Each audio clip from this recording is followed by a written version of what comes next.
Makasimana na ang nilabay, sukad nahitabo ang usa ka insidente sa pagpamusil sa Barangay Canary Site, Pulomolok, South Cotabato, Pebrero 8. Apan sumala pa kay Police Lieutenant Colonel John Eric Medel, hepe sa Pulomolok Municipal Police Station, human niini wala na'y krimen pa nga nahitabo hangtod ning kasamtangang adlaw.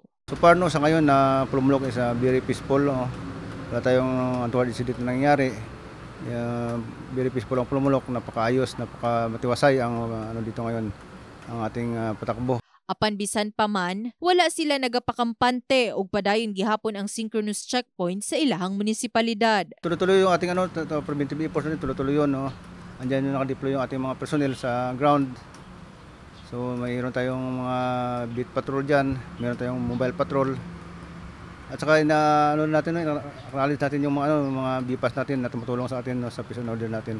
Uyon usab niini ang mga residente, apan bisan sila wala usab nagapakampante ug nagbinantayon gihapon sa ilahang palibot. Bisan sayo pa sa gabii, ang pamilya matud pa ni Jocelyn Situbal, ana-ana sulod sa ilahang puy-anan. Tawhay naman po, wala man gid siya as in nga kanang wala na'y krimen. Namingaw-mingaw naman po, pero aware na lang gid ta nga manilag-nilag po kung unsay mga panghitabo. So bantay na lang yun ang mga tao pag mag-adto dire, di man gyud nato na maiwasan tungod sa kalisod sa panahon siguro. Mapa-tricycle driver man uyon usab niini.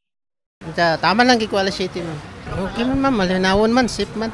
Wala may mga problema. Kahibaluan nga gibutsyag sa hepe sa kapulisan sa Pulomolok nga case closed na ang pagpamusil nga nahitabo sa Barangay Canary Site kaniadtong Pebrero 8 kung asa usa ka idaran ang biktima. In the heart of changing lives. Kini si Brigada Liza Labajo sa Brigada News Jansan. Brigada News.